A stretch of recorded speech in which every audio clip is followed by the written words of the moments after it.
Қане балалар, орнымыздан тұрайық балалар. Орнымыздан тұрайық балалар. Ең алғашқы күнмен сәлемдесіп алайық. Амансың ба күн? Қолымыз созамыз күнге. Амансың ба күн? Амансың ба аспан? Амансың ба досым? Кәне бір-біріміздің қолымызды ұстаймыз.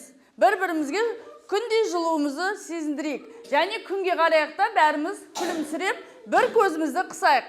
Қысамыз. Жарайсыңдар балдар. Отыра қойыңыздар балдар. Отыра қойыңыздар балдар. Балалар, қазір жылдың қай мезгілі? Қандай мезгіл? Қаттырақ айтамыз. Көктем мезгілі. Көктем мезгілінде табиғатта қандай өзгерістер болады? Жаңбыр жауады, тағы да күн жылынады, тағы да жел соғады екен, я балалар, я? Бүгін ауа райы қандай болып тұр? Қандай болып тұр? Терезеге қарайықшы, далаға қарайықшы, қандай болып тұр? Желді және бұлтты болып тұр, я? Себебі кеше жауын жауған болатын тұғын, я балалар, я? Сәуір айы, балалар, еңбекқорлық пен кәсіби біліктілік ай екен, балалар. Көп еңбек еткенге бақыт басын еді. Қазақта айтады, сәуір болмай, тәуір болмайды дейді. Яғни сәуір айының 15-нен кейін күн қанша салқындаса да біз тоңбайды екенбіз. Оға дейін күн салқындаса, біз тоңады екенбіз тұрақ орнынан. Балалар, сәуір айында қандай мерекелер бар? Кәне есімізге түсірейікші. Кім білет? Кеше жақында атап өткен болатынбыз. Қандай мерекелер бар? Ғарышкерлер күні бар, я? Балалар, ғарышкер дегеніміз кім? Қайда ұшады? Аспанға ұшады. Балалар, сіздер аспаннан нені көреміз? Жұлдызды көреміз. Тағы да не көреміз? Ай көреміз. Міне тұр, аспанға қарайықшы. Айды көреміз. Және аспаннан нені көреміз? Күнді көреміз. Дұрыс айтасыңдар балалар. Енді сіздерден сұрақ қоймас бұрын, қандай мамандық иелері бар? Айтыңыздаршы, білесіздер ме? Өрт сөндіруші, тағы да қандай мамандық иесі бар? Я, тағы да мұғалім, дәрігер. Мұғалімдер не істейді? Балдарды сабақ оқытады. Ал дәрігерлер не істейді? Емдейді. Өрт сөндірушілер не істейді? Өрт сөндіреді екен, я балалар, я? Ал тағы да бүгін біз тағы да бір маман иесімен танысатын боламыз. Ол ғарышкер екен, балалар. Ғарышкер кім екенін білеміз бе? Ендеше экранға назар аударайық. Аға, қараңыз, жұлдыз жанып өшіп, жылжып барады. Ол жұлдыз емес, ұшақ қой. Қандай керемет! Менің де ұшқым келеді. Онда саған ұшқыш болу керек. Жоқ, ұшақпен емес, қыз секілді қалықтап ұшқым келеді. Ұшақпен емес, сен ғарыш кемесімен ұшатын ғарышкер бол. Сонда кеме ішінде қалықтап ұшып жүресің. Шын ба? Ғарышкерлер кеменің ішінде қалайша қалықтап ұшып жүреді? Жер бетіндегі барлық заттардың салмағы болса, ғарышта ешбір заттың салмағы болмайды. Сондықтан да қалықтап ұшып жүреді. Ғарышкерлер қандай бақытты жандар. Иә, осындай бақытқа ие болған алғашқы ғарышкер Юрий Гагарин. Ол 1961 жылы 12 сәуір күні Қазақ жеріндегі Байқоңыр ғарыш айлағынан ғарышқа ұшқан. Қалықтап ұшып жүріп, қандай керемет деп тамсанған шығар. Дәл таптың. Тек Гагарин қалықтап ұшқанына емес, ғарыштан жердің әдемілігін көріп, қандай керемет деп тамсанған. Ғарыштан жер қандай болып көрінеді екен? Жер ғарыштан әдемі, көгілдір шар болып көрінеді. Жер ауасы мен суы бар, тіршілігі бар, жасыл желек жамылған жер планетасы ғана. Сондықтан оны көгілдір планета деп атайды. Осыншама ғаламат нәрсенің ең болмаса бір бөлшегін көру үшін ғарышкер болғым келеді. Қазақ халқынан шыққан ғарышкерлер бар ма? Әрине, Тоқтар Әубәкіров, Талғат Мұсабаев қазақ халқының тұңғыш ғарышкерлері. Сонда мен ғарышкер болсам, қазақ халқынан шыққан алғашқы ғарышкер қыз болады екенмін ғой, иә? Естідіңіздер ма? Армандап жатыр ғой, көрдіңіздер ма? Кім болғысы келеді екен? Ғарышкер болғысы келеді екен. Ғарышкерлер не істейді екен? Аспан әлемін зерттейді екен. Міне балалар, қараңыздаршы, жер әлемі. Бізде 8 планета бар. 9-шы жер болып келеді. Барлық планетада тіршілік жоқ, тек қана жер планетасында тіршілік бар екен. Жылы болады, суық болады, су болады. Дәл қазір жер планетасында өмір сүріп жатыр екенбіз. Ал қарайшы, тыңдайшы. Сен адамзаттың ғарышқа сапары ең алғаш қазақ жерінен басталғанын білесің бе? 1957 жылы 4 қазанда Қызылорда облысындағы Байқоңыр ғарыш айлағынан жердің тұңғыш жасанды серігі ұшырды. Сол жерден 1961 жылы 12 сәуірде ғарыш әлеміне ұшқан бірінші адам Юрий Гагарин. Арада 30 жыл өткен соң 1991 жылы тұңғыш рет қазақ ғарышкері Кеңес одағының батыры Тоқтар Әубәкіров Байқоңыр бүгінгі таңда әртүрлі елдердің ғылым және коммерциялық зерттеу бағдарламалары бойынша жердің жасанды серіктері ұшырылатын халықаралық ғарыш айлағына айналды. Көрдіңіздер ме балалар? Бері қараңыздар. Міне, Тоқтар Әубәкіров қазақтың тұңғыш ғарышкері. Қазақта ең алғаш рет Байқоңырда көкке ұшқан екен. Одан кейін міне Талғат Мұсабаев. Қараңыздар балдар. Үшінші ғарышкеріміз біздің Айдын Айымбетов екен. Қараңыздар балдар. Яғни осы 3 қазақтың азаматы біздің Қазақстанда ғарышқа ұшқан екен. Сіздерге Тоқтар Әубәкіровтың балаларға арналған тілегі бар. Тыңдап көріңіздерші. Мен қазақтың тұңғыш ғарышкерімін. Ғарышқа алғаш ұшқан сәт әлі есімде. Зымыранмен ұшу өте әсерлі сәт. Жүрегің қатты соғып, жауапкершілік артады. Ғарышта ауырлық күші болмайды. Барлық заттар еркін қалқып жүреді. Тамақта ерекше түрде беріледі. Ол да ауада қалқып жүреді. Жерді ғарыштан көру ерекше сезім. Ол өте әдемі әрі нәзік көрінеді. Кейде біз ашық ғарышқа шығамыз. Бұл өте қауіпті әрі жауапты жұмыс. Күн сайын жаттығу жасау маңызды. Денсаулықты сақтау үшін бұл қажет. Ұйқыда ерекше жағдайда өтеді. Біз қабырғаға бекітіліп ұйықтаймыз. Балалар, армандаудан қорықпаңдар. Еңбектенсеңдер, бәріне жетесіңдер. Мен Қазақстанды ғарыштан көрдім. Ол мен үшін ең қымбат жер. Ғарышкер болу үшін көп оқу керек. Сабыр мен тәртіп өте маңызды. Ғарыш шексіз мүмкіндіктер әлемі. Сендер де бір күні ғарышқа ұша аласыңдар. Көрдіңдер ме балалар? Қол соғайықшы Тоқтар ағамызға. Жарайсыңдар балдар. Ғарышқа ұшуға сіздерге де мүмкіндік бар екен. Ол үшін не істеу керек дейді? Сабақты жақсы оқып, жақсы тамақтанып, денемен шынықтыру керек екен, иә балалар? Ең бірінші адамдар айға ұшпас бұрын тірі дененің баруы үшін Лайка деген итті ғарышқа ұшырған. Жерге қонғаннан кейін оның денесіне қанына тексеру жүргізіп, ғарышқа адамның да баруға болатынын білген. Ең алғаш ғарышқа ұшқан Ресей азаматы Юрий Гагарин 1961 жылы 12 сәуірде Восток кемесімен Байқоңырдан ғарышқа ұшты. 1991 жылы ғарышқа Қазақстаннан алғаш рет Тоқтар Әубәкіров ұшты. Екінші ғарышқа ұшқан ғарышкер Талғат Мұсабаев болды. 2015 жылы Айдын Айымбетов ғарышқа ұшқан үшінші қазақ болды. Байқоңыр Қазақстанның Қызылорда облысында орналасқан. Ғарышкерлер осы жерде арнайы дайындықтан өтеді. Көрдіңіздер ме балдар? Ғарышкерлер қайдан ұшады екен? Қазақстанда Байқоңыр деген жерден ұшады екен. Енді балдар, мен ғарышкер боламын тақырыбында өлең берілген екен. Кәне мұқият тыңдап көрейік. Жақан Смақов бір суретке тақтаға назар аударамыз. Ақберген. Жақан Смақов 1932 жылы 75 жылдары Қарағанды облысы Жанарқа ауданында дүниеге келген екен. Қазақтың ақыны бүгін сіздерге мен ғарышкер боламын тақырыбында өлеңін жазған екен. Кәне тыңдап көрейікші, бәріміз оқулыққа назар аударайық. Мейірбек, алдыңа қарай қой. Аспан, аспан арайлым, саған жиі қараймын, сені көзбен шоламын, мен ғарышкер боламын.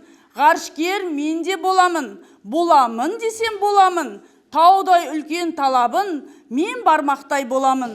Көктің жүзін барлаймын, үлкен ғалым боламын, үлкен ғалым боламын, боламын десем боламын дейді. Көрдіңіздер ма? Қандай талапшы адам екен, я, бала екен. Бала қайда қарап тұр? Суретке қарайықшы. Аспанға қарап тұр. Аспанда нені көріп тұр? Жұлдызды көріп тұр. Көрдіңіздер ма? Тағы да аспанда нені көруге болады? Айды көруге болады. Күнді көруге болады. Дұрыс айтасыңдар балдар, я? Ендеше сіздерде мына жерде шоламын деген сөздің мағынасын түсініп оқиықшы. Қараймын дейді, яғни байқаймын деп тұр. Талабым деген талаптанып тұр. Не болам деп тұр? Ғарышкер болам деп тұр. Боламын десем, боламын деп тұр. Көктің жүзін барлаймын дейді. Аспанды не істеймін дейді? Аспанды зерттеймін дейді. Бүгін біз де сол аспанды зерттейтін боламыз. Бармақтаймын дейді. Қандаймын дейді өзі? Өзі кіп-кішкентай болып, өзі нені армандайды екен? Ғарышкер болуды армандайды екен. Дұрыс айтасыңдар бала. Бала деген ғарышкер болуды армандайды екен. Ғарышкер дегеніміз сонымен кім? Аспан әлемін зерттейтін адам, я? Ғарышкер немен ұшады? Зымыранмен ұшады. Дұрыс айтасың. Ғарышкер зымыранмен ұшады екен. Онда нені зерттейді? Аспан әлемін зерттейді. Отыр Мербек, отыра ғой. Жарайсыздар. Енді сіздерге тапсырма берейін.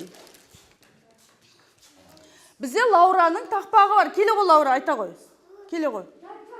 Тоқтар ағасына арнаған тақпағы бар. Бол жылдам келе ғой. Тоқтар ағам, не қарап айт. Даусыңды шығар, қаттырақ айт. Тоқтар ағам.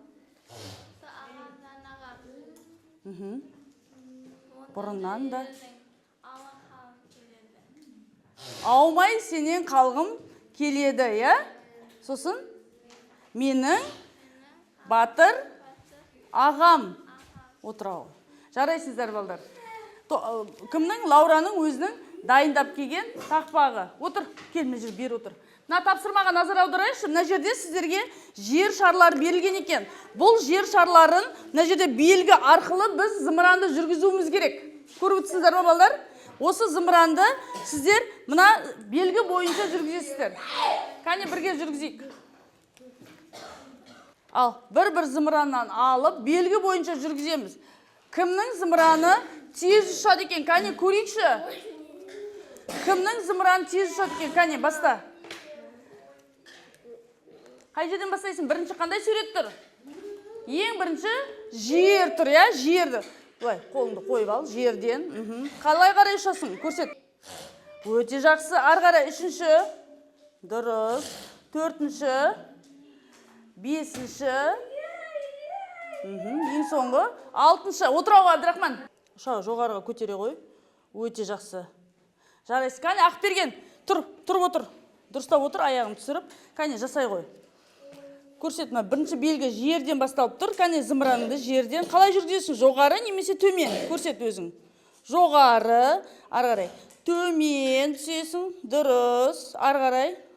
Өте жақсы. Кәне Каусар, өзің жаса, сен өзің білесің ғой? Өзің жасай ғой. Дұрыс. Кәне кім жасады? Лаура, көрсетші. Көрсетші. Сабыр. Қолыңа дұрыстап ұстап ал. Ең бірінші не тұр сенде? Жер тұр. Дұрыс айтасың, жерден. Ары қарай. Дұрыс. Кәне Лаура, сен де жасай ғой. Бөлдірсен, кім Алинұрмен бірге жасай қойы. Өте жақсы, сіздерге ұнады ма? Жарайсыңыздар балдар. Ендеше, кәне жинап алайық. Енді балдар, дәптерге назар аударайық. Дәптерге назар аударайықшы. Астында, кітабымыздың астында дәптер бар. Дәптерге назар аударайық. Дәптермен жұмыс жасайық.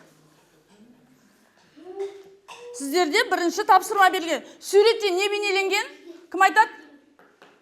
Не бейнеленген? Лаура, суретте не бейнеленген? Қарашы. Ғарышкер, я, зымыран бейнеленген. Бұл зымыранды не деп айтқан сендерге? Боя деген, я? Айнектей көгілдір, теңіздей тым мөлдір. Ол не? Теңіздей тым мөлдір. Ол не? Аспан. Дұрыс айтасыңдар. Аспан. Енді соның ішінде сөз жұмбақты аспанмен жазамыз. Кәне, қаламсабымызды алып, аспан деген сөзді жазып шығамыз. Жаза ғой. Міне аспан деген сөзді жазасын. Мына аспан деген сөзді үстін басып жаз. Басып жаздың ба? Өте жақсы. Екінші жұмбақ жасырайын. Ұшырады қанатсыз, зулайды аяқсыз. Ол не? Ол не? Зымыран. Дұрыс айтасыңыздар. Кәне зымыран деп енді тор көзбен жазайықшы. Сөз жұмбақты зымыран деп жазып шыға үстінен басайық. Қаламсаппен басамыз. Лаура, жаза ғой. Зымыран, өте жақсы. Жарайсыңыздар. Балалар, сіздер аспан әлемі жерді көргілерін келе ма?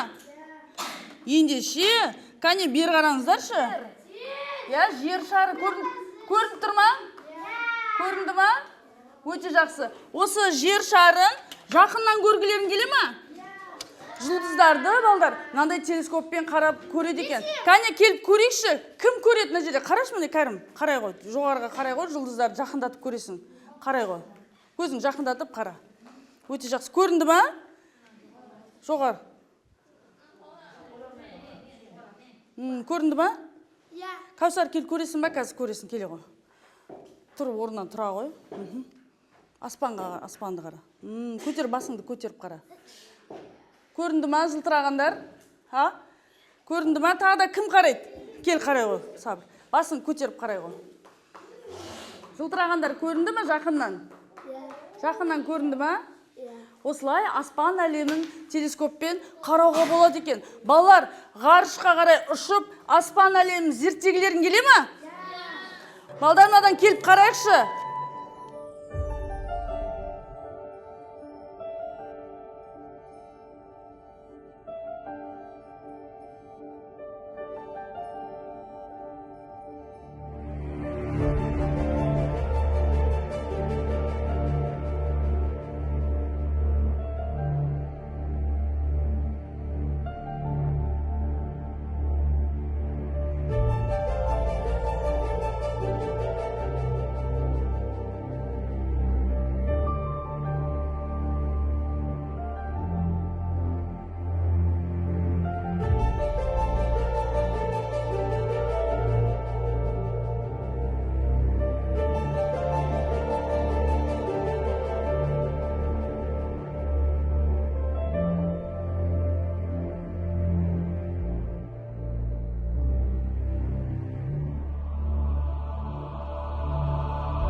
Енді балдар тапсырма орындаймыз.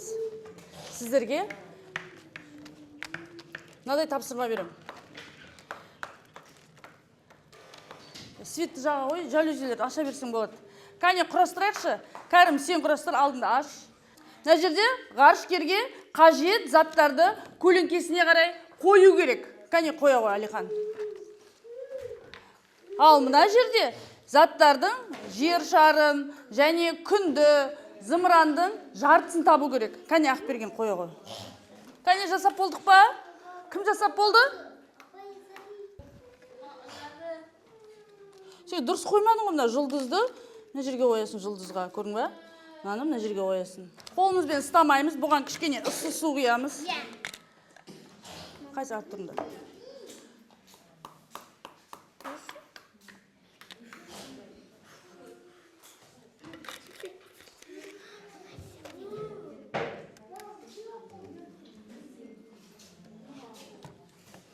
Балдар, мына зымыранды ұшыруымыз керек. Қараңыздар, суға әр жеріне тамызып.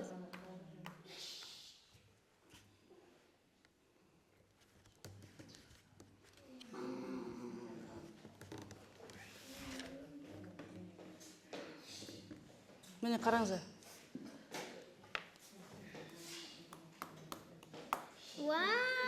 Ыстық судың үстіне, яғни ұшады екен осылай. Қайна қонақтарға былай көрсетейік. Көрдіңіздер ма, балдар? Жылы суға қағазды батырамыз. Балдар, бәріміз қарап тұрайықшы, жүріңдер.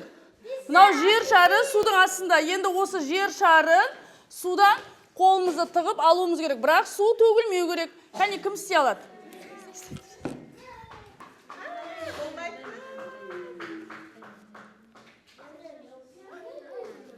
Кәне ләззат сен істеп көр. Апай істеп көріңіз, Алтын апай. Апай, жасайсың ба? Иә. Айналу керек мынау. Айналу керек, айналдыршы қаттырақ. Көтер. Жарайсың, қол соғайықшы Ләззатқа. Осылай көтеру керек, қолын сүрте ғой. Жасайсыңдар ма? Жасап көріңіздер екен. Мен ауылға Аспан әлеміне саяхат жасадық. Енді кішкене оқулыққа назар аударайық. Балдар, қараңыздар. Сіздерге мына жерден мынандай тапсырма берілген. Суретке қарайықшы. Бала нені армандайды? кітапқа қараймыз. Бала нені армандайды? Кім болуды армандайды? Ғарышкер болуды армандайды. Қайда қарап тұр бала? Қараңыздаршы. Аспанға қарап тұр екен балар. Қазақстандық қандай ғарышкерлерді білесіңдер? Қараңыздаршы, мынау кім? Тоқтар Әубәкіров. Одан кейін кім? Талғат Мұсабаев. Одан кейін Айдын Айымбетов. Осы үш азамат біздің Қазақстанның бетке тұтар азаматтар екен. Яғни ғарышқа самғаған біздің азаматтар екен. Мына жерде балдар суретті қараймыз. Карандаштарымызды алып, зымыранды бояймыз. Ең бірінші. Карандашыңды ал. Ақберген. Аш, жасыл түсін ал. Ал. Жоқ, ручкамен жазбаймыз. Карандашымызды алып бояймыз. Сызбаймыз ручкамен болмайды. Мына мен карандашымен жер шарын бояймыз. Жер шарын және зымыранды бояймыз. Меруек. Қоңырмен бояп тастадың ғой бәрін, Меруек. Қоңырмен боямайсың. Жер шарын жасыл қылып бояймыз. Жасыл түспен жер шарын боя ғой. Шетін бояма, жер шарын боя ғой жасыл түспен. Жарайсың, Сабыр. Лаура, карандашпен, ручкамен қолданбаймыз дедім. Экранға назар аударайықшы сіздерге. Ең соңғы тапсырма.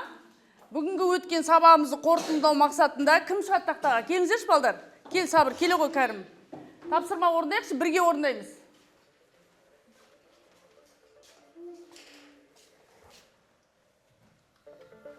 Қарап тұрыңыздар.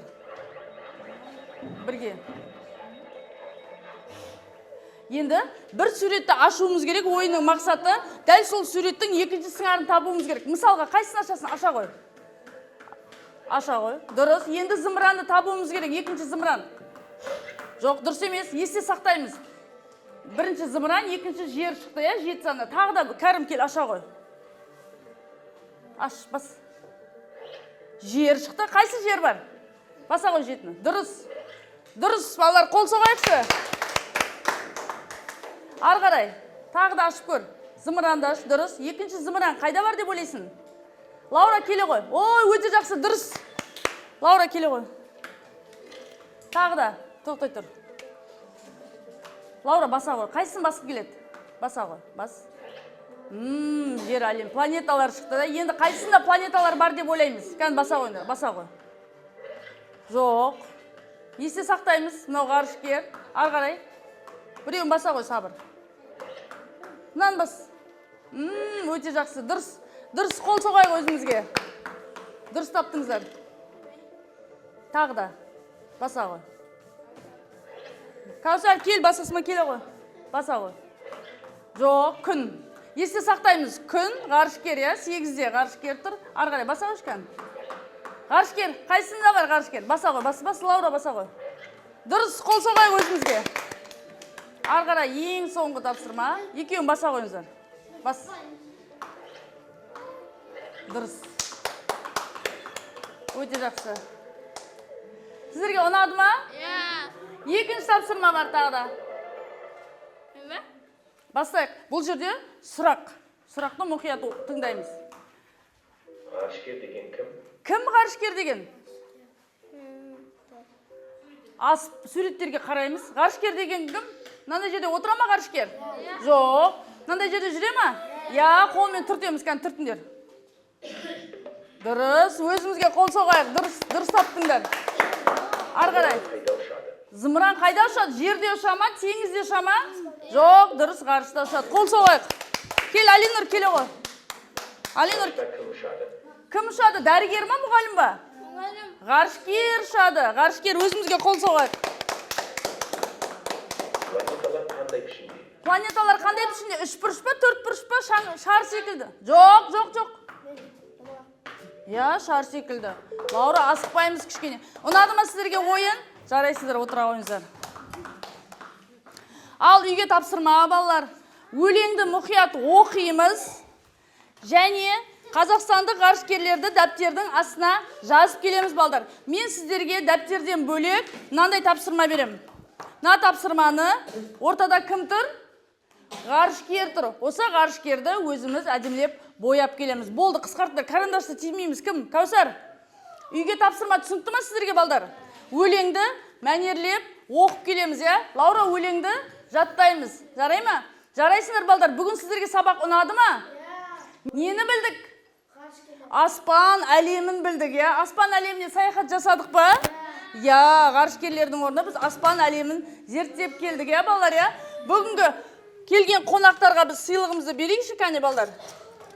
Менің сіздерге дайындаған кішкентай сыйлығым бар. Кел, Кәусар, Лаура келе ғой, Кәусар келе ғой. Қонақтарға беріп шығыңыздар, кәне, бір-біреуден.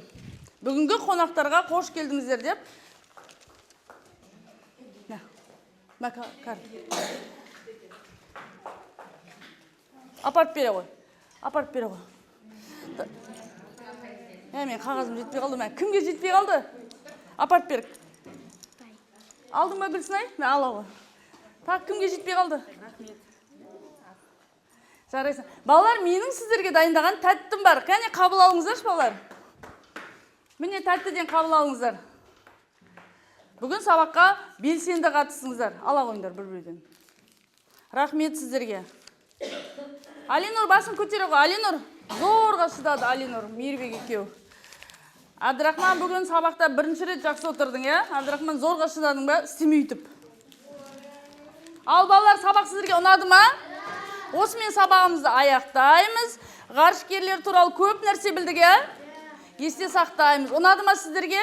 Ғарышқа саяхат жасағанымыз ұнады ма? Жарайсыздар, келесі сабақта да дәл солай көретін боламыз осында, я? Өте оңай екен. Рахмет.